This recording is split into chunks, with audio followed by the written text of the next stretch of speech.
era pagodeiro, né? Vamos abençoar a vida dela, Pai, em nome de Jesus. Nós queremos apresentar a vida da tua filha. Que o Senhor possa enchê-la cada vez mais na tua presença, Pai, que ela possa transbordar de ti nessa noite. A nossa expectativa não está nela, apesar dela ser tão amada por nós, mas nós sabemos que tudo o que é de bom vem do Senhor. Tudo que precisamos vem de ti, das tuas fontes de águas vivas, meu Deus. Mas nós agradecemos por esse lindo instrumento do Senhor aqui. Muito obrigada, nós abençoamos a casa deles, abençoamos o ministério. Que o Senhor os conduza, que o Senhor os faça prosperar em todos os seus caminhos, Pai. Nós entregamos essa família diante de ti, em nome de Jesus. Amém? Só por último, quem está nos visitando hoje pela primeira vez e pode acenar assim com sua mão. Oh, que coisa linda! Vamos aplaudir ao Senhor. Glória a Deus! Vamos dizer, sejam todos bem-vindos. Em nome de Jesus. Voltem sempre e tragam mais alguém. Para os queridos visitantes, após o culto nós temos um encontro numa sala que fica ali à sua direita, que chama Espaço Comunidade. Nós queremos te conhecer, abraçar você, orar por você e ainda fazer um lanchinho juntos. Então, não saia daqui sem que a gente te conheça e olhe nos teus olhos, tá bom? Deus abençoe, em nome de Jesus. Amém. Paz do Senhor, irmãos, podem se sentar. É um prazer muito grande estar aqui diante dessa igreja. Desde já agradeço aos pastores pela confiança. Quero me apresentar para vocês. Meu nome é Tamara, sou casada com o Rodrigo. Estou aqui com a minha sogra, com os meus amigos. E sou pastora auxiliar em Juiz de Fora, em Minas Gerais, na ECAV, Igreja Cristã Amor e Verdade. Sou mineira. A gente se casou há 5 anos atrás. Assim que a gente se casou, o Rodrigo veio para Petrolina, eu continuei em Minas Gerais para concluir o meu curso de Direito. E quando eu cheguei em Petrolina, a gente morou aqui durante 4 anos. E quando foi em fevereiro do ano passado, o Senhor nos deu uma palavra, nós fomos para Minas Gerais e lá estamos nós há 1 ano e meio. Fazendo a obra do Senhor, liderando o Ministério de Missões e o Senhor tem nos abençoado. E nessa noite eu quero te convidar a orar mais uma vez. Queria que você fechasse os seus olhos, curvasse a sua cabeça. Jesus, nós precisamos de Ti. Nessa noite eu quero te pedir para que o Senhor prepare os corações para o Teu Evangelho. Espírito Santo, nós queremos, Pai, a Tua densa presença caminhando em nosso meio. Em nome de Jesus, eu dou licença ao Senhor para que seja o Senhor ministrando do início ao fim. Para que a Tamara tenha ficado sentada nessa cadeira e o Senhor tenha subido nesse altar. Em nome de Jesus, fale conosco, nos confronte, alinhe o nosso coração. Sê conosco até o fim. Nessa noite nós pedimos, Espírito Santo, para que o Cordeiro receba a recompensa do Teu sacrifício. E que toda a glória seja dada ao Senhor. Em nome de Jesus. Antes da gente começar, eu queria falar com vocês o tema dessa mensagem que o Senhor me deu há um tempo, que é: as tempestades da vida são capazes de expor as deficiências da nossa fé. E eu tô assim, com a voz um pouco embargada, porque desde quando a gente entrou, o Senhor está falando sobre a mesma coisa. O Senhor iniciou o louvor falando de tempestade, o Senhor iniciou falando que nós não iremos parar, que a ordem é chegar do outro lado e você vai chegar. E eu quero te falar que é exatamente disso que nós iremos falar nessa noite. Antes da gente ler o texto pelo qual a gente vai se basear nessa noite, eu queria expor para vocês uma experiência pessoal que eu vivi já há alguns anos. E há alguns anos eu tenho vivido já algumas, se eu me emocionar falando disso, me perdoe, amém? Mas eu tenho vivido algumas inconstâncias emocionais, digamos assim. O ano passado foi um ano um pouco duro, porque foi um ano que o meu corpo de alguma forma começou a reagir diante dessas coisas. E eu comecei a ter algumas crises de ansiedade. E foram crises um pouco pesadas. E eu falei com vocês que o tema dessa mensagem é justamente a questão das tempestades da vida mostrarem as deficiências da nossa fé. Por quê? Porque também há alguns anos atrás, eu recebi uma palavra do Senhor sobre os anos que eu viveria, que não seriam fáceis, mas que os olhos do Senhor estariam sobre mim. E eu me lembro exatamente em alguns momentos de confusão emocional, em que na nossa casa eu entrava no nosso quarto, a gente morava num apartamento e a gente não tinha guarda-roupa. Então um quarto era o nosso quarto, o outro quarto era cheio de prateleira e cheio de roupa, era o nosso guarda-roupa. E nesse quartinho eu tinha pendurado um quadro que eu havia ganhado de um amigo em Juiz de Fora, um amigo muito querido chamado Carlos. E eu me lembro que ele pintou aquele quadro e ele me entregou dizendo assim, ele pintou uma montanha e 2 olhos sobre a montanha. E ele me entregou dizendo assim, Tamara, essa montanha ela vai passar por tempestade. Essa montanha ela vai passar por ventos fortes. Essa montanha ela vai passar por um dia ensolarado. Mas os olhos do Senhor estarão sobre essa montanha. E essa montanha é você. E todas as vezes que eu entrava naquele quartinho, o Senhor me fazia olhar para aquele quadro e me lembrar que Ele me via. E essa noite eu quero te lembrar que o Senhor te vê. No mais profundo do seu íntimo, na aflição mais profunda do seu coração, o Senhor te vê. E isso é o que vai discernir a nossa fé em muitos momentos. Porque quando a gente está muitas vezes em momentos difíceis, fases difíceis da vida, a gente esquece que há uma palavra sobre nós. E talvez você possa ter recebido em algum momento na sua vida uma palavra específica, como eu recebi, ou não. Mas a própria palavra de Deus é uma promessa sobre nós. Há uma palavra de esperança em Cristo que nós precisamos fundamentar a nossa fé. E eu quero ler com vocês Marcos capítulo 4, versículo 35.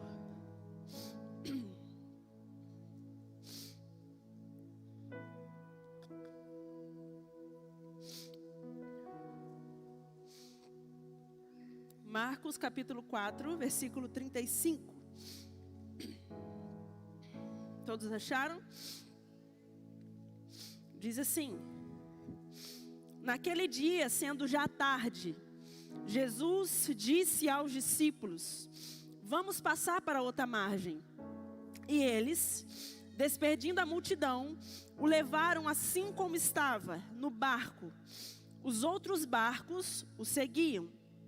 Ora, levantou-se grande temporal de vento, e as ondas se arremessavam contra o barco, de modo que o mesmo já estava se enchendo de água. E Jesus estava na popa, dormindo sobre o travesseiro. Os discípulos o acordaram e lhe disseram: Mestre, o Senhor não se importa que pereçamos? E ele, despertando, repreendeu o vento e disse ao mar: acalme-se, fique quieto. O vento se aquietou e tudo ficou bem calmo. Então Jesus lhe perguntou: por que vocês são tão medrosos? Como ainda não têm fé? E eles, possuídos de grande temor, diziam uns aos outros: quem é esse que até o vento e o mar lhe obedecem? eu queria trazer uma introdução do Evangelho de Marcos para você bem rápida. Para você entender aqui, Marcos, que na verdade é João Marcos, fez uma primeira viagem missionária com Paulo e Barnabé. Só que nessa primeira viagem missionária com Paulo e Barnabé, João Marcos abandona Paulo e Barnabé diante das dificuldades ministeriais que eles passaram, as dificuldades do campo missionário. E então, passado-se um tempo, Barnabé perdoa João Marcos e chama João Marcos para a segunda viagem que eles iriam fazer. Porém, Paulo não aceita fazer essa viagem com João Marcos. E então, Paulo e Barnabé se separam. Barnabé segue a sua viagem com João Marcos para Chipre. E Paulo segue com Silas para Síria e para Cilícia. Lá eles encontram Timóteo, que consegue continuar com eles, percorrendo. Passa-se um tempo, João Marcos começa a ser discipulado por Pedro. Tanto que o Evangelho de Marcos, ele foi escrito pela ótica de Pedro. Por aquilo que João Marcos aprendeu de Pedro, a ótica de Pedro sobre o Evangelho. E então, passados-se exatamente mais ou menos 12 anos, Paulo manda chamar João Marcos, dizendo que ele era muito útil para o seu ministério naquele momento. E João Marcos, ele escreve, na verdade, esse evangelho para os ímpios, para a igreja de Roma.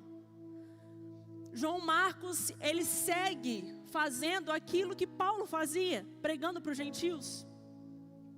E então, você pode estar se perguntando, mas Tamara, por que você está falando sobre isso?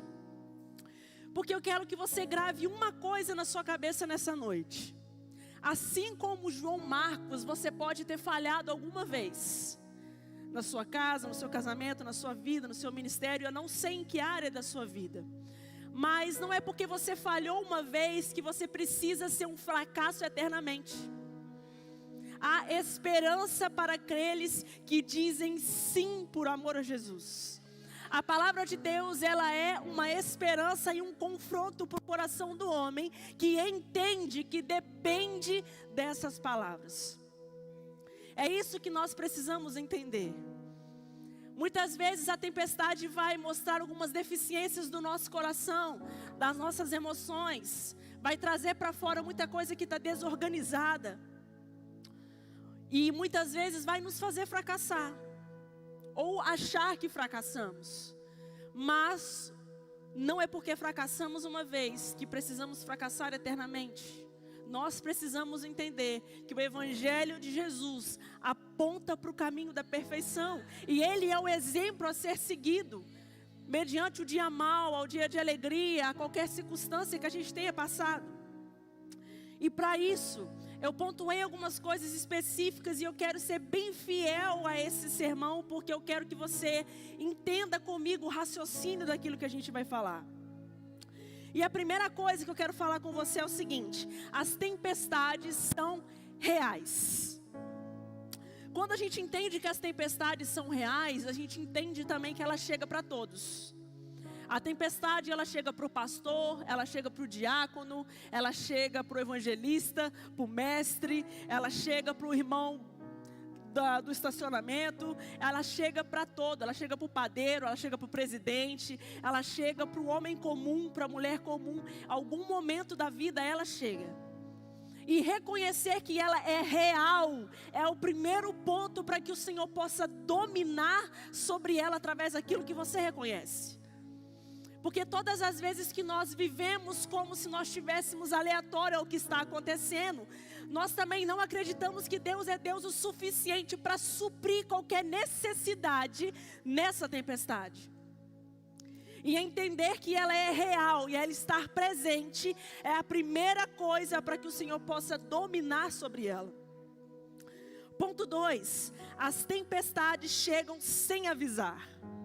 Elas são imprevisíveis.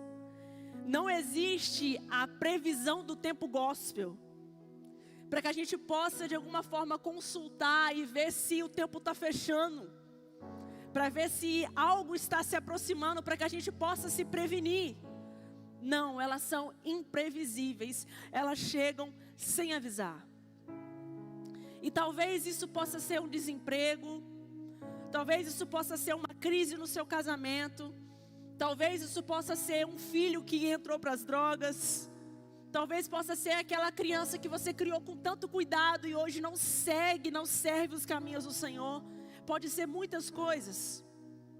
Mas nós precisamos entender que ela é real e ela chega sem avisar. Outro ponto, as tempestades são incontroláveis. Elas fogem do controle do nosso gerenciamento. Aqui nós estamos falando de homens experientes no quesito mar. Certamente nós percebemos que eles não acordam Jesus quando percebem que a tempestade se aproxima.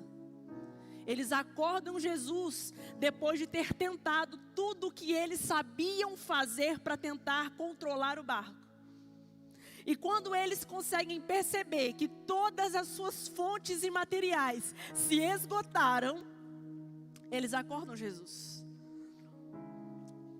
E muitas vezes as nossas experiências pessoais, ministeriais, o nosso tempo de casa, o nosso tempo de serviço diante do Senhor, não será capaz de dominar a tempestade.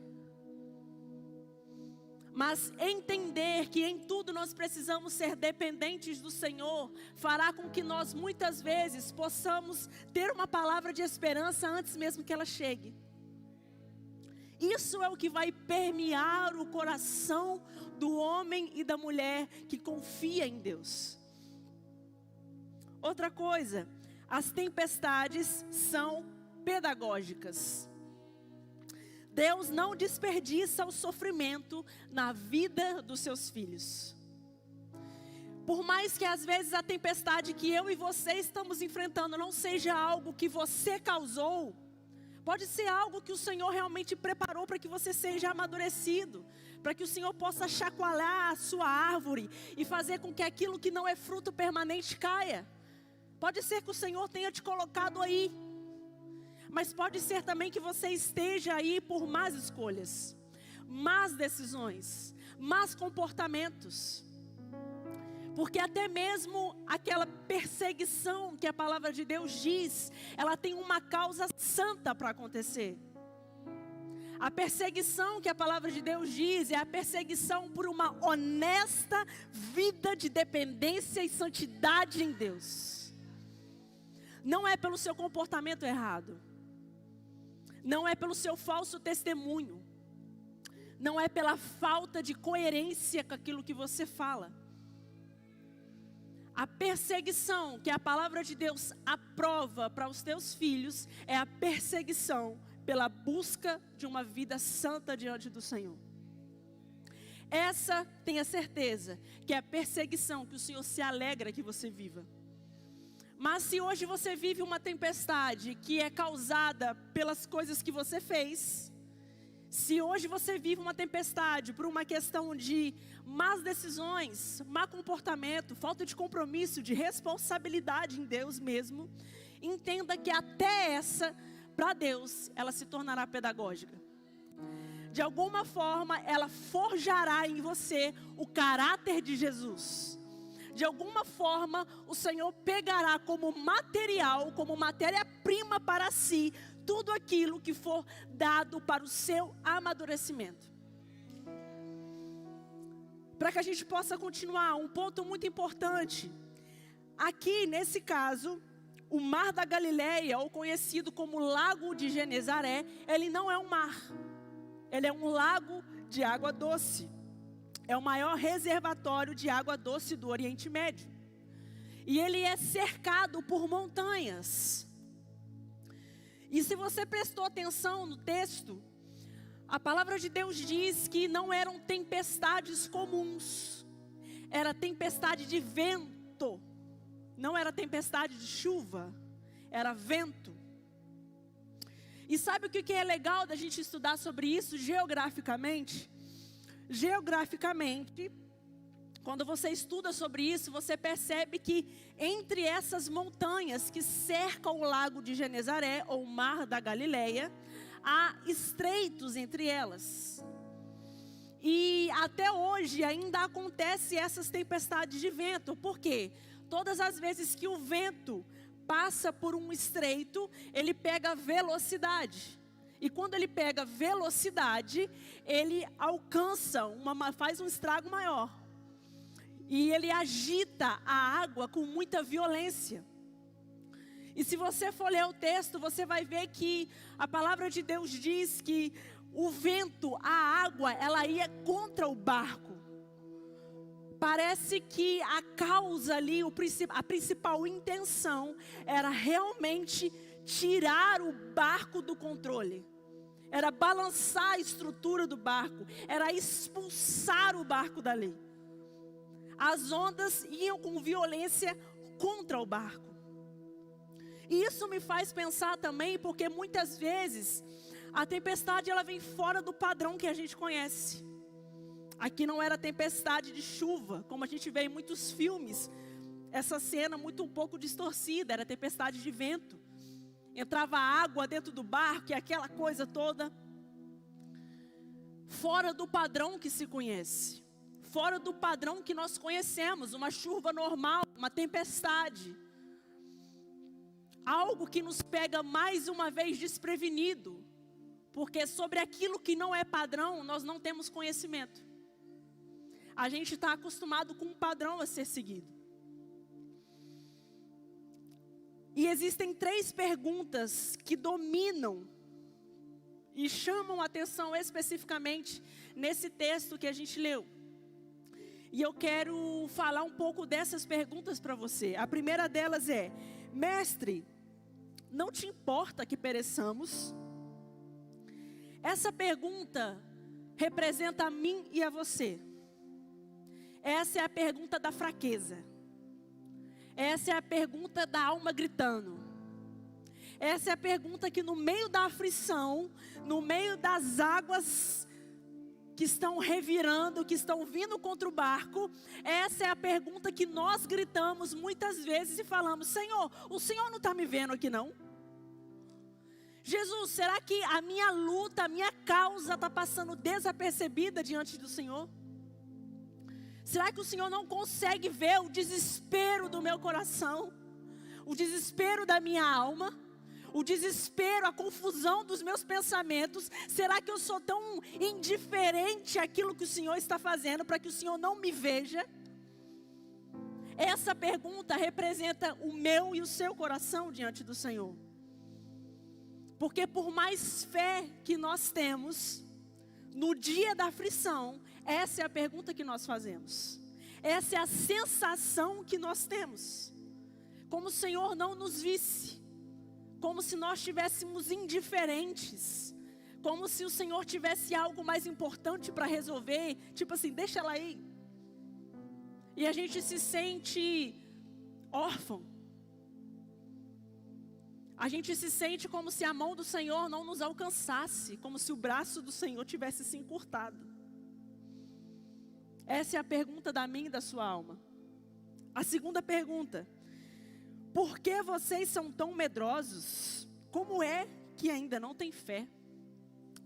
Não é um pouco contraditória essa pergunta? Porque humanamente falando, nós estamos falando de um barquinho de pescador, com 12 homens dentro, enfrentando a fúria das ondas do mar, vindo contra o barco. Dá vontade para perguntar assim: Jesus, mas como que o Senhor quisesse que a gente se sentisse?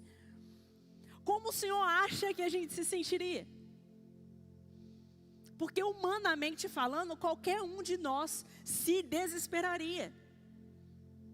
Porque está fora do controle da experiência, está fora do controle do saber nadar, está fora do controle de qualquer coisa que a gente já conheça, está fora do padrão. E o que é mais engraçado é que ao entrar no barco, eles se esqueceram que Jesus disse uma frase. O Senhor disse uma palavra. E quando o Senhor pergunta por que vocês são tão medrosos, Ele não está negando a humanidade dos seus discípulos, e nem muito menos negando a possibilidade de se amedrontar. O que Jesus está dizendo é o seguinte: quando eu entrei nesse barco, eu disse que passaríamos para outra margem. E dependente de onda, de vento, de tempestade, passemos para outra margem. É muito engraçado porque você percebe também que quando Jesus entra no barco, está tudo calmo, o mar está calmo. A tempestade, ela vem no caminho, ela acontece no percurso. E isso faz com que a gente menos ainda tenha o controle de algo para controlar essa tempestade. E o Senhor faz questão de nos lembrar que Ele havia dito, quando Ele botou o pé dentro do barco: passemos para outra margem. E esse barco pode ser a minha e a sua vida.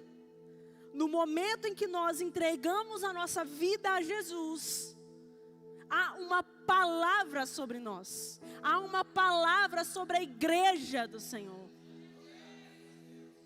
E quando eu falo igreja, eu não falo a comunidade, mas a igreja universal de Jesus. O reino de Deus é uma promessa, e a promessa é o próprio reino de Deus que já está no meio de nós. E o Senhor criou um padrão para o relacionamento com seus filhos. Só que nós não vamos conseguir amar aquilo que nós não conhecemos. Todo amor, ele parte do conhecimento. Isso é num casamento, numa amizade.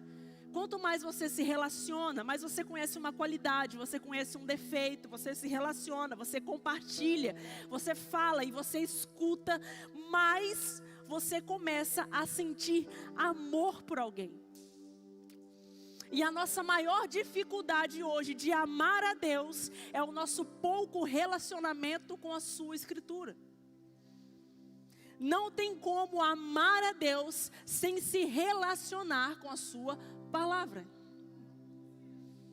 Há algo que eu falo que é clichê, mas nós precisamos entender que Deus poderia ter se revelado de várias formas. O Senhor poderia ter aparecido num raio, num trovão, ter falado eu sou e pronto. Mas Ele resolveu se revelar através de um livro. E não só um livro, 66, uma biblioteca. A sua fé é intelectual. É da vontade de Deus que você se aperfeiçoe e você cresça em conhecimento. É impossível amar a Deus sem se relacionar com a sua palavra. Como dizer e falar e ensinar sobre algo que não conhecemos? A maior dificuldade da igreja hoje, como corpo de Cristo, avançar, é a falta de conhecimento da sua palavra. É um amor raso, que não tem raiz, que é levado por qualquer vento de doutrina, porque não tem de onde se basear. E o Senhor quer trazer para nós a consciência de que Ele é a própria lei de Deus encarnada. Nós temos a lei do Senhor em formato de uma pessoa. E quando nós conhecemos o padrão pelo qual o Senhor criou para se relacionar com os seus filhos, nós entendemos como Ele quer e a intenção de Deus sobre nós. Quando nós vemos em Levítico o Senhor criando as referências pelo qual Ele queria que fosse o tabernáculo, a medida tal, a cor tal, a cortina tal, a bacia de bronze para isso, a bacia de ouro para aquilo ali, a arca naquela medida, o querubim naquela medida. O Senhor estava estabelecendo um padrão para habitar no meio dos seus filhos.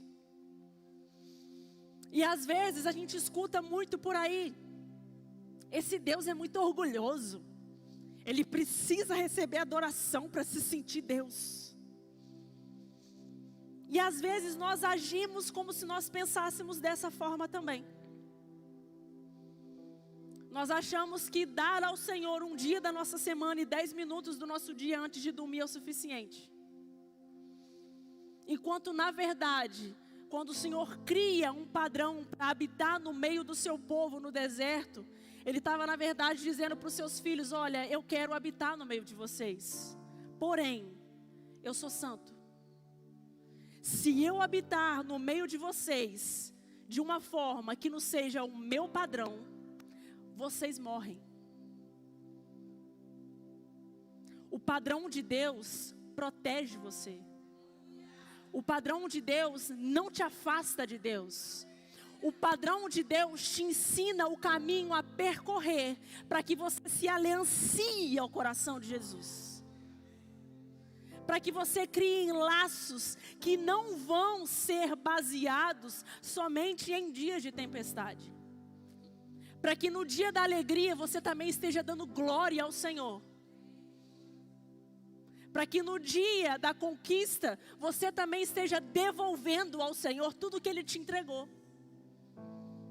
E entender que o padrão de Deus te protege é aquilo que vai criar um caminho de percorrer o caminho, que vai criar um caminho, na verdade, uma estrada em segurança para você caminhar. Porque obedecer a Deus no seu padrão ainda é desobediência. O Senhor estabeleceu a forma pelo qual Ele quer ser adorado por seus filhos. Não por orgulho, mas por reconhecer que se achegar de qualquer forma, mata você. E ao invés de te aproximar, te afasta. Porque se nós não olharmos para a cruz de Jesus e entender o padrão de sacrifício e de amor pelo qual o Senhor se dobrou, será uma fé inalcançável. Vai ser difícil alcançar esse padrão. É por isso que o Senhor espera da sua igreja hoje é que nós venhamos dobrar as nossas paixões diante de Jesus. Os nossos corações têm muitas paixões pessoais. Tem muitos ídolos. E somente um coração refeito verá a Deus. Mas não é refeito em si mesmo. É refeito naquilo e no padrão que o Senhor criou. Nós precisamos de corações dobrados diante de Jesus. E a minha intenção é causar temor no seu coração nessa noite. Para que você entenda que não é de qualquer forma. Para que você entenda que talvez você está dando algo, mas você sabe que você está dando muito pouco. É entender que a oração que você faz não vem de você. A sua vontade de ler a Bíblia não vem de você. A sua vontade de jejuar não vem de você. O homem é mau desde o seu nascimento. João Calvino vai dizer que tudo aquilo que é bom em nós vem de Cristo. E tudo aquilo que é mal vem da gente mesmo. E esses somos nós. Aqueles que não têm nada a oferecer a Cristo se a nós não for dado. Eu gosto de comparar o relacionamento com Jesus a uma experiência que C.S. Lewis compartilhou uma vez, que o relacionamento com Deus é a mesma coisa que um pai no dia dos pais. Quem é pai já deve ter vivido essa experiência alguma vez. No dia dos pais, o seu filho chega em você, te dá feliz dia dos pais e fala: pai, me dá um dinheiro para comprar um presente para você. E você dá o dinheiro para ele comprar e ele sai. E quando ele volta, ele chega com muita alegria falando: pai, eu tenho um presente para você. E você: meu Deus, meu filho não precisava. Você se deixa ser surpreendido por algo que você pagou. Esse é o relacionamento com o pai que você se relaciona. Tudo aquilo que você pode oferecer a Deus vem dele mesmo. E esse é o nível que você tem que entender de humilhação que Deus se coloca diante de você. É como se fosse assim, ó, filho, me dá isso daqui, eu vou fingir que eu não vi. Vira de costas, aí você dá a Deus e ele, meu Deus, meu filho, que coração parecido com o meu, muito obrigado. Não há nada que nós possamos dar a Deus se dele primeiro não nos for dado. Grava isso no seu coração. Terceira pergunta. Quem é esse que até o vento e o mar lhe obedecem? Sabe o que é muito interessante de perceber que os discípulos estão passando aqui? Há duas coisas brigando entre si nesse momento. A primeira delas é a urgência da necessidade de um lado. Eles estavam passando por um momento de aflição, de desespero. Não era uma lutinha qualquer não, eles estavam no meio do mar, num barquinho de pescador, passando um momento desesperador. E havia uma necessidade de urgência no coração deles. E do outro lado, havia a demora e o silêncio de Jesus. Quem nunca passou por isso? Porque é exatamente nesse momento que você está no meio da aflição, que você está no meio do furacão, que tudo está acontecendo, e o barco está balançando, e as ondas estão vindo, e tem água entrando, e está tudo acontecendo, e você fala, Senhor, não te importa que pereçamos? E o Senhor ainda vira a pergunta para você, como Ele fez com os discípulos. Ou às vezes, nem fala nada. Porque nós precisamos entender que o Senhor não precisa bater cartão na nossa vida. Ele não é o nosso funcionário. Deus é Deus em soberania, vontade sobre o seu povo. E é isso que precisa assentar no nosso coração. É aqui que tem que ser tratado. É aqui que tem que doer, é aqui que tem que esmagar. Porque Ele continua sendo Deus no dia da tempestade. Assim como Ele era Senhor sobre todas as coisas no dia da alegria. No dia da sua entrega, no dia em que você disse sim para caminhar com Ele. Ele não mudou. O Deus do Velho Testamento não é diferente no Novo Testamento. O plano de Deus continua sendo o mesmo. Redimir a humanidade através da sua palavra. Através daquilo que sai da sua boca. Por mais que Ele te atraia através do que Ele fez, Ele quer que você permaneça através da palavra. Para que você se lembre, quando eu entrei nesse barco, eu disse, passemos para outra margem. A confiança tem que se dar através daquilo que sai da boca de Deus, e não naquilo que grita ao seu coração. E aqui é muito interessante nessa pergunta, porque nessa ocasião, Jesus já tinha feito alguns milagres com os discípulos. E a gente vê eles surpresos. Quem é esse que até o vento e o mar lhe obedecem? Eles estão surpresos com a autoridade de Jesus. Como assim? Na cultura do Oriente Médio, assim como nos nossos dias, existiam alguns símbolos que tinham o intuito de dizer algo. A nossa língua portuguesa, ela é cheia de símbolos, de simbologia. Daqui a 100 anos, se alguém pegar os nossos livros, ou muito melhor, as nossas redes sociais, onde a gente usa um linguajar mais descontraído, muita gente não vai conseguir entender o que a gente queria dizer. Um exemplo disso é, quando a gente diz, por exemplo, aqui no Brasil, o rapaz diz que a sua namorada é uma gata. Ou ela disse que o seu namorado é um cachorro sem vergonha. Daqui a 100 anos, as pessoas vão ler e vão falar, gata? A namorada é uma gata, é um animal, cachorro, Um cachorro ainda sem vergonha, o que é isso? Da mesma forma, o dialeto na época tinha as suas simbologias.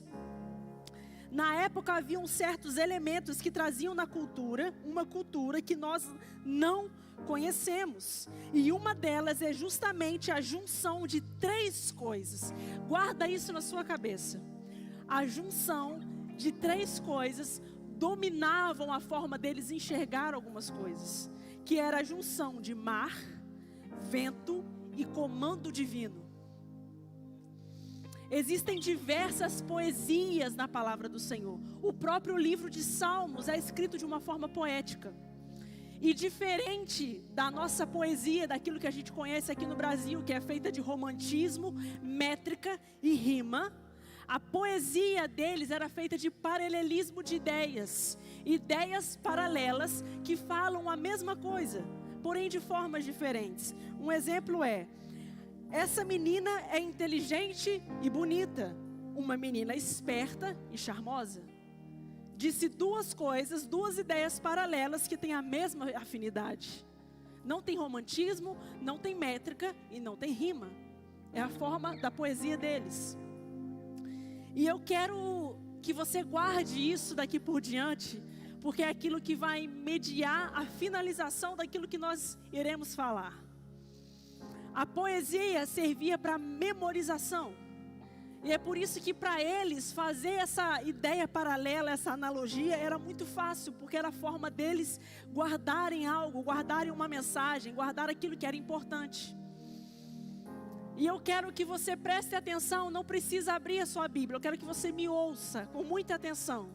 Eu vou ler alguns versículos que provavelmente foram algum paralelismo de ideia que eles fizeram quando viram o que Jesus fez. O primeiro deles está lá em Salmos 89, versículo 9, que diz assim: dominarás a fúria do mar, quando as suas ondas se levantam, tu as acalmas. Vento, mar, comando divino. Salmo 107, versículo 25. Pois Deus falou e fez levantar o vento tempestuoso, que elevou as ondas do mar. Versículo 28 e 29. Então, na sua angústia, clamaram ao Senhor, e Ele os livrou das suas tribulações. Fez cessar a tormenta, e as ondas se acalmaram. Vento, mar, comando divino. Gênesis 8, versículo 1. Então Deus se lembrou de Noé e de todos os animais selvagens e de todos os animais domésticos que estavam com ele na arca. Deus fez soprar um vento sobre a terra e as águas começaram a baixar. Vento, mar, comando divino. Gênesis 1:1. No princípio, Deus criou os céus e a terra. A terra era sem forma e vazia, havia trevas sobre a face do abismo, e o Espírito de Deus pairava e se movia sobre as águas. Aqui a palavra pairava vem da palavra ruar, no hebraico. E a palavra ruar no hebraico significa vento. Vento, mar, comando divino. Jesus havia realizado já nessa parte aqui, nessa altura do campeonato, Jesus já tinha feito muita coisa. Já tinha ressuscitado pessoas. Porém, Elias também ressuscitou o filho da viúva. E o corpo e os ossos de Eliseu também ressuscitaram o homem. Multiplicou os pães. Porém, Elias também multiplicou o azeite e a farinha da viúva. Expulsou demônios. Porém, Davi também expulsava demônios de Saul através da sua harpa. Mas, acalmar o mar e o vento, nenhum profeta havia feito isso ainda. Quando eles fazem essa pergunta, é porque, na verdade, eles estão compreendendo que eles não estão diante de um profeta. Eles não estão diante de um homem de Deus. Eles não estão diante somente do Messias, eles estão diante do próprio Deus encarnado. Eles estão diante da palavra de Deus encarnada. Eles estão diante do próprio Filho de Deus andando sobre a terra. A consciência deles apontaram que ali não era somente o Messias, mas era o próprio Deus. Somente 12 homens presenciaram isso. E por que eu estou falando isso? Porque se você se lembra quando a gente leu o texto no início, a palavra de Deus diz que alguns barcos o seguiam. Só que a gente não vê ele falando mais nada sobre isso depois. A gente não sabe o que aconteceu com esses barcos. E me permita conjecturar sobre o que possa ter acontecido. É provável que esse barco, ao ter presenciado que a tempestade se aproximava, tenha feito um certo cálculo. Será que vale a pena seguir? A tempestade está chegando. Eu acho que é mais seguro na areia. Mas eles não sabiam que era no meio da tempestade, que era no meio do mar revolto, que era no meio das ondas que iam de contra o barco, que era o lugar mais seguro de se estar. Mesmo diante do furacão, mesmo diante do mar revolto, mesmo diante das perguntas: Senhor, o Senhor não está me vendo? Era o lugar mais seguro de se estar. Era o lugar onde Deus estava repousando. E o repouso de Jesus precisava ser a segurança daqueles homens, porque no meio da tempestade, o Filho de Deus dormia. Porque ele não tinha dúvida em seu coração sobre o poder e o domínio que ele tinha sobre a tempestade. Quando nós lemos o capítulo anterior, você vai perceber, os versículos anteriores, que Jesus passou o dia inteiro ensinando. E ele sai dali cansado. O texto que a gente leu fala que ele foi como ele estava. Ele não preparou nada, ele não fez uma marmitinha, ele não trocou de roupa, não tomou banho. Ele foi como ele estava. Não deu tempo de se preparar. Isso precisa de alguma forma trazer uma segurança para o nosso coração.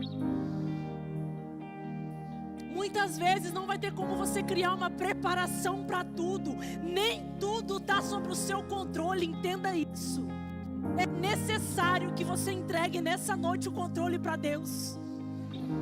As suas experiências não vão tirar você daí. Vai fazer com que o teu barco afunde, para que você se envergonhe, que depender das suas experiências não vai te fazer chegar a lugar nenhum. Mas depender daquele que é Deus sobre todas as coisas, fará com que você tenha testemunhos a contar. Sabe o que é interessante? O Senhor atravessa com eles, vai para uma região chamada região de Gadara. Lá tem aquele homem possuído por uma legião, 6.000 demônios. E ele liberta o homem. E ali ele recebe a informação de que a filha de Jairo está doente. E ele vai a caminho da filha de Jairo para orar pela filha de Jairo, para curar ela. E no meio do caminho a mulher do fluxo de sangue para Jesus. Toca Jesus, para de sangrar. E a gente vê em primeiro momento um Deus que tem domínio sobre a natureza. Em segundo momento você vê um Deus que tem domínio sobre os demônios. Em terceiro momento, com a mulher do fluxo de sangue, você vê um Deus que tem poder sobre a enfermidade. E quando ele chega na casa de Jairo, a menina está morta, e ele pega e fala: a morte dela é para minha glória. E você vê um Deus que também tem domínio sobre a morte. E que não há nada que não tenha ou esteja debaixo das suas mãos. Fica de pé no seu lugar.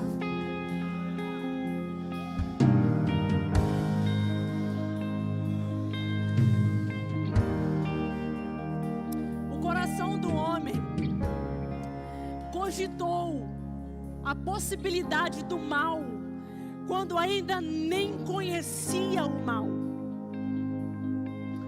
Quando nós vemos Adão e Eva sendo tentados no jardim a comer do fruto proibido, eles estão sendo tentados por algo que eles nem conhecem. Eles estão tentados a pegar o controle para si mesmo, porque a tentação que eles sofrem ali é muito diferente da tentação que a gente se baseia nos dias de hoje, que são tentações, mas que não são somente isso. Adão não foi tentado a ir para a balada, não existia balada. Adão não foi tentado a adulterar, não existia outra mulher. Adão não foi tentado a assistir ou consumir pornografia, não existiam outras pessoas.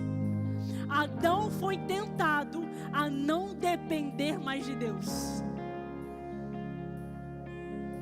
É isso que nós precisamos entender. Que a nossa falta hoje de comunhão e permanência em Deus é emancipação.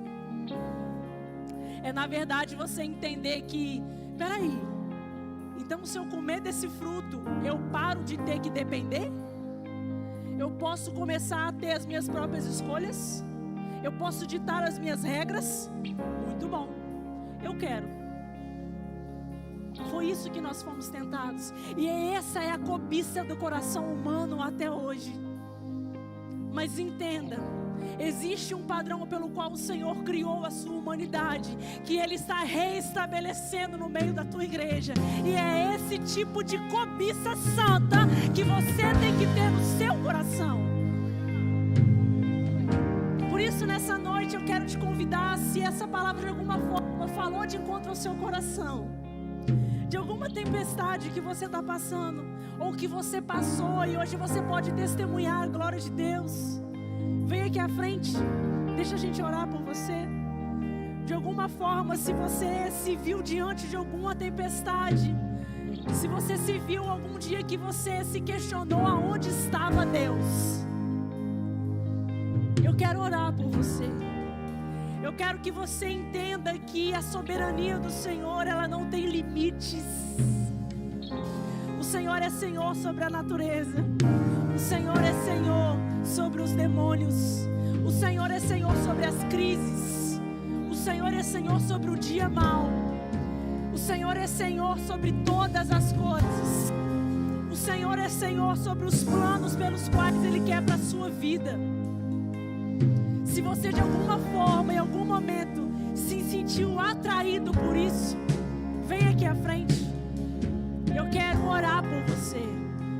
Se você algum dia, alguma vez, se eu não estou sozinha, se de alguma forma, em algum dia na vida, você também passou por algum momento de tribulação, se você em algum momento também questionou e falou: Deus, não te importa que pereçamos. Se de alguma forma você teve um dia diante de duas coisas ao mesmo lado, a urgência da necessidade e o silêncio de Deus, eu quero profetizar na sua vida nessa noite e dizer que o Senhor ainda tem comando sobre o dia mau. Pai, em nome de Jesus, eu quero pedir que o Senhor alcance os corações dessa casa. Em nome de Jesus, nós queremos pedir para que o Senhor dê conforto, Espírito Santo, para que em meio às adversidades o Senhor acalme os nossos corações, o Senhor crie dependência em nós, para que nós venhamos cada vez mais nos relacionar, nos aprofundar com quem o Senhor é. Em nome de Jesus, nós queremos ter um relacionamento sólido contigo. Em nome de Jesus, eu oro para que essa igreja seja sacudido pelas as suas intervenções. Eu oro para que cada um de nós leve em nossas vidas cicatrizes que contem histórias das intervenções de Jesus na nossa história. Em nome de Jesus, que o Senhor alcance os nossos lares, que o Senhor alcance as nossas casas, que o Senhor alcance as nossas crises, que o Senhor Senhor alcance o nosso eu, que o Senhor alcance as nossas ansiedades, para que a gente venha repousar na sua santa vontade. Que o Senhor esteja conosco, Espírito Santo, do início ao fim. Que o nosso coração receba acalento, que o nosso coração receba gentileza do Espírito Santo. Que nós possamos entender que meio em tempos de tempestade, há uma palavra de comando que irá remir e dar direção sobre a nossa casa, sobre a nossa família, sobre o nosso ministério, sobre a nossa vida, sobre tudo que nós iremos fazer através do Senhor e para o Senhor, nas nossas vidas e através de nós. É o que nós te pedimos. Alcança os nossos corações e nos guarde em nome de Jesus. Amém.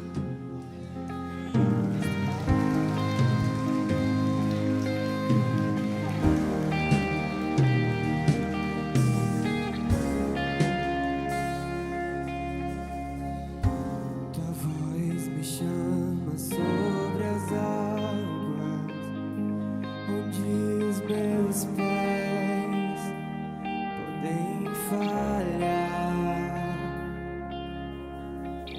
e ali te encontro no mistério, em meio ao mar confiarei,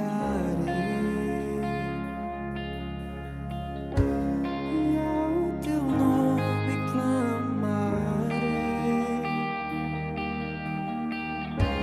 além das ondas olharei, se o mar crescer, somente em ti descansarei, pois eu sou teu e tu és meu.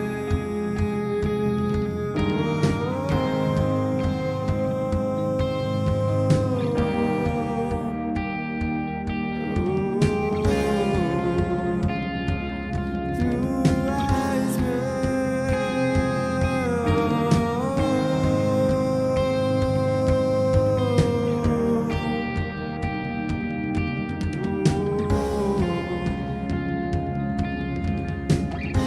Tua graça cobre os meus temores, tua forte mão me guiará. Se estou cercado pelo medo, tu és fiel, nunca vais falhar. E ao teu nome clamarei,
e além das ondas olharei.